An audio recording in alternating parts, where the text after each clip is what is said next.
Hi, I'm Elle. Before I continue, please like and subscribe. One click from you means more stories can be shared. Help us reach 1,000 subscribers and make a difference. Let's begin. Growing up in the Mercer household always felt like living in my brother Nathan's shadow. My parents, Diana and Robert, were good people in most ways, but they had a blind spot the size of Texas when it came to their precious son. I never thought their favoritism would almost cost me my health, or that I'd find the strength to make them face what they'd done. Elle, can you grab Nathan's medication from the counter? Mom called from the kitchen where she was preparing his special low-sodium dinner. Sure, I replied, wincing as I stood up from the couch. The pain in my knee had been getting worse for months. You're limping again, my father commented without looking up from his newspaper. You really need to be more careful at soccer practice. It's not from soccer, Dad. It hurts all the time now, even at night. Mom walked in, wiping her hands on a dishcloth. Maybe we should finally take her to Dr. Marshall, Robert. And pay another copay for them to tell us it's growing pains? She'll be fine. That night, I could barely sleep from the throbbing in my knee. My bedroom door creaked open around midnight, and my best friend Olivia's face appeared. She'd been staying with us while her parents were out of town. You okay? I heard you moving around a lot, she whispered, sitting on the edge of my bed. It's my stupid knee again. Feels like someone's jabbing needles into it. Elle, this isn't normal. You've been dealing with this for, 8 months now? You need to see a specialist. Try telling my parents that, I sighed. They think I'm being dramatic. What about school nurse Martinez? She could call them, make it official. That Monday, I limped into Nurse Martinez's office during lunch. Elle, this knee looks very swollen, she said, her forehead creased with concern as she examined me. How long has it been like this? About 8 months, getting worse. I'm calling your parents right now. You need an orthopedist, not a school nurse. My parents reluctantly took me to Dr. Bennett the following week. After x-rays and an MRI, he called us into his office, his expression serious.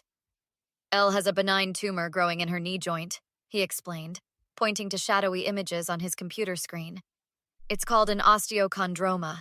Not cancerous, but it's in a tricky spot, pressing on nerves and blood vessels. That's causing the pain and swelling.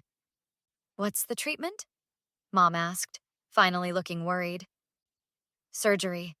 We need to remove it before it causes permanent damage to the joint or surrounding structures.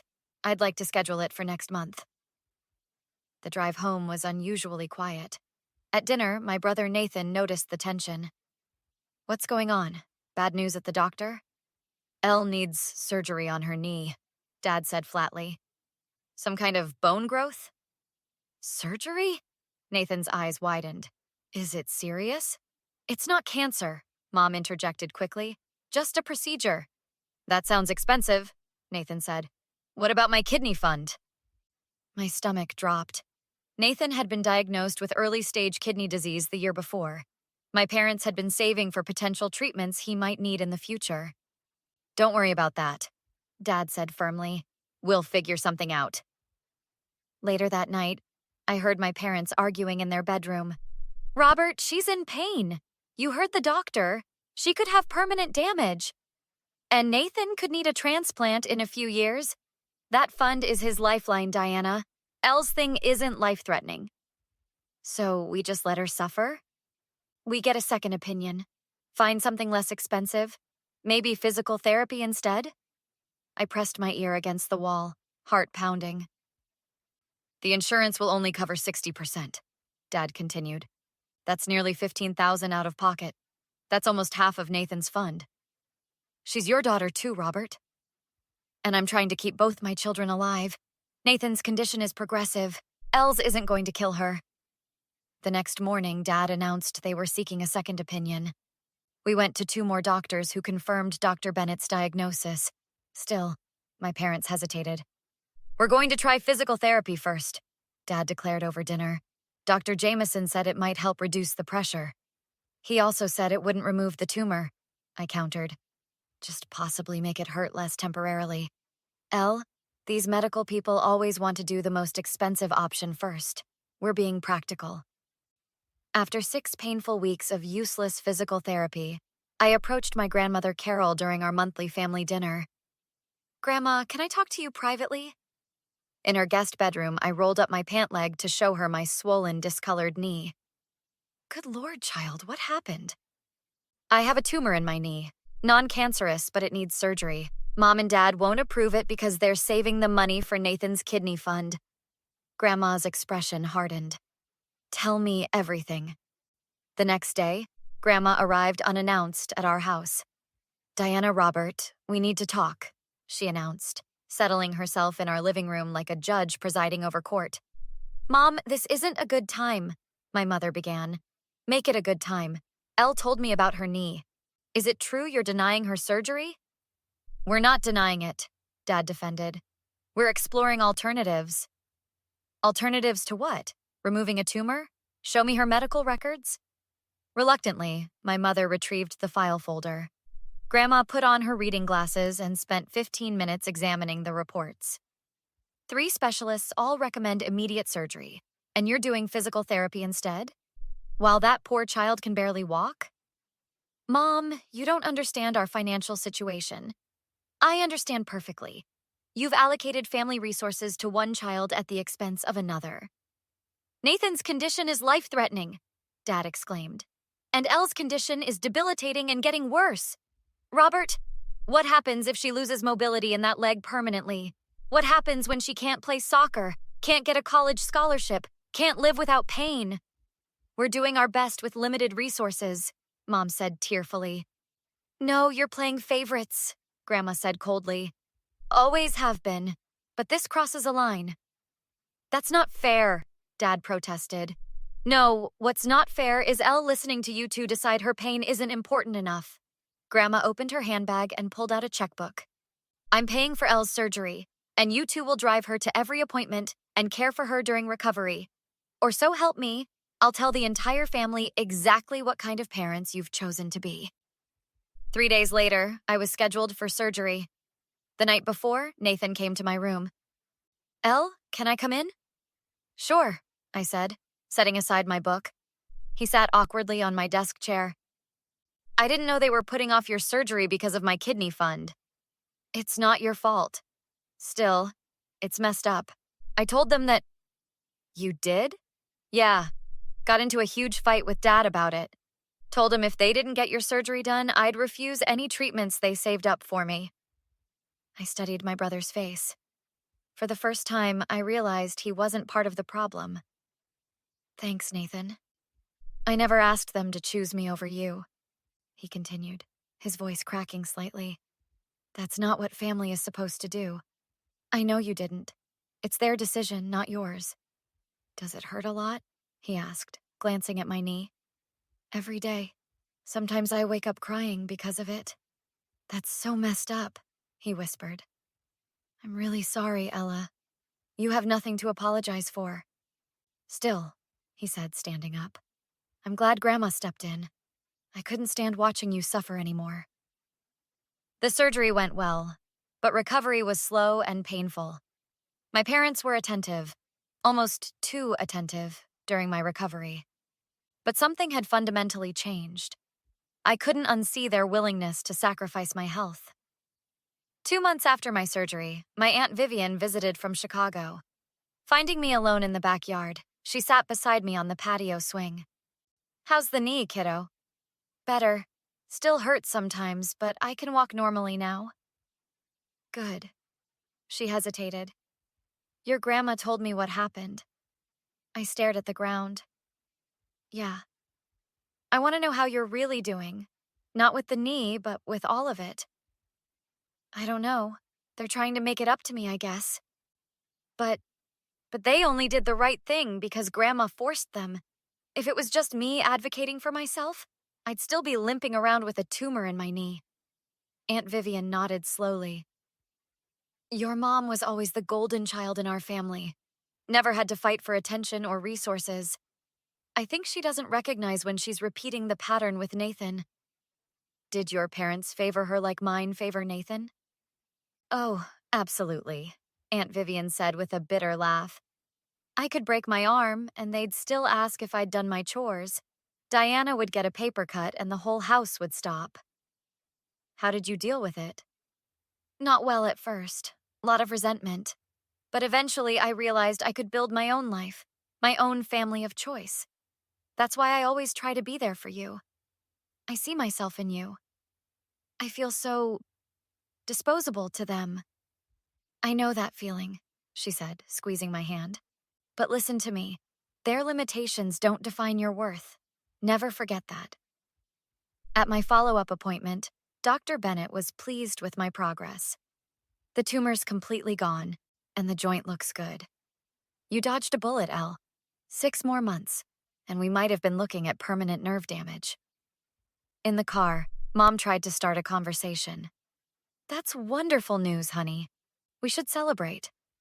Celebrate what? That I narrowly avoided being disabled because you and Dad wouldn't prioritize my health? Elle, that's not fair. We were in an impossible situation. No, you weren't. You chose Nathan over me. Always have. We love you both equally. Stop lying, Mom. At least respect me enough to be honest. That night, they tried again during dinner. Elle, Dad began carefully, we know we made a mistake. We've been talking about family therapy. I'm not interested in therapy with you. Honey, we need to heal as a family, Mom pleaded. You need to feel better about your choices. I don't... Elle, Nathan interjected. They're really trying. I know they are, but some things can't be fixed with apologies. What can we do then? Dad asked, his voice uncharacteristically small. Tell us what you need from us. I need you to acknowledge that you were wrong. Not just mistaken. Fundamentally wrong in how you see me versus Nathan. That's not true, Mom protested. We don't... Mom, Nathan interrupted. Stop. You do. You always have. I've benefited from it my whole life, but I've seen it too. The table fell silent. I need space, I finally said. I need to figure out who I am without constantly fighting to matter in this family. The following weekend was our extended family reunion. Normally, I dreaded these events, but this time was different. As relatives asked about my knee, I answered honestly. It's much better now that the tumor's been removed. Thanks to Grandma Carol for paying for my surgery when my parents wouldn't. The awkward silence that followed was deeply satisfying. What do you mean, wouldn't? Asked my Uncle James. They decided Nathan's future kidney fund was more important than my mobility. My mother pulled me aside. Elle, why are you doing this? Telling the truth? Because everyone should know who you really are. Throughout the day, I watched my parents navigate uncomfortable conversations with relatives. By evening, the family dynamics had visibly shifted. My parents, once the respected pillars of the extended family, were now viewed with suspicion and disappointment. 2 weeks later, my mother knocked on my bedroom door. Elle, can we talk?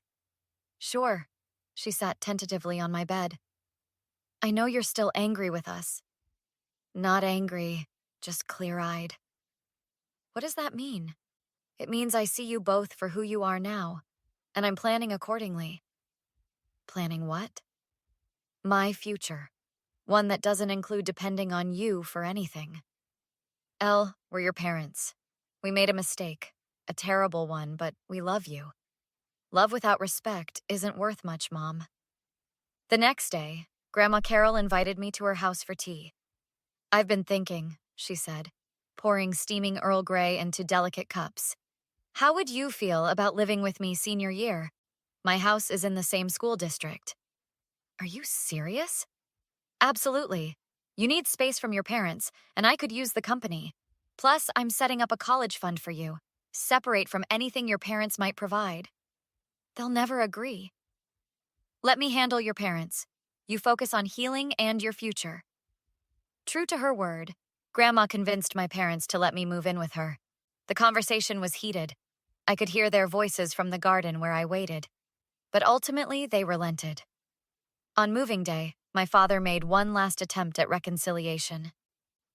Elle, I know we failed you, but cutting us out of your life isn't the answer. I'm not cutting you out, Dad. I'm just protecting myself by not counting on you anymore. We can change. We want to earn back your trust. Maybe someday I'll believe that, but today isn't that day. 3 months after moving in with Grandma, I received my first college acceptance letter with a partial soccer scholarship. The tumor removal had been successful enough that I'd been able to play my senior year. I called Nathan with the news first. That's amazing, Elle. Mom and Dad are going to be so proud. I haven't told them yet. Why not? Because this victory isn't for them. It's for me. Elle, they really do regret what happened. I'm sure they do. But some choices have permanent consequences. Over the following months, I maintained a polite but distant relationship with my parents. They weren't invited to my college orientation. When they complained to relatives about my coldness, they found little sympathy. On my 18th birthday, Grandma Carol hosted a small celebration. My parents arrived with an envelope. "We've started a fund for you," Dad said tentatively, "equal to Nathan's." "Thanks, but I don't need it. Grandma and I have my education covered." "Elle, please," Mom pleaded. "We're trying to make things right." "Some things can't be made right, Mom. They can only be accepted." As I blew out the candles on my cake, surrounded by people who genuinely valued me, I realized that the greatest revenge wasn't making my parents suffer. It was building a life where their approval no longer mattered. Today, I'm thriving at college. My knee is fully healed, and I've found a family in my friends and in Grandma Carol. My relationship with Nathan remains strong. He was a victim of our parents' favoritism too, just from the other side. As for my parents, they're still hoping for forgiveness I'm not ready to give. Maybe I never will be. Sometimes the only closure you get is the knowledge that you survived, that you protected yourself when those who should have protected you failed. What would you do if you were in my shoes? Would you ever be able to forgive parents who chose one child's future health over another child's present pain? Let me know in the comments below.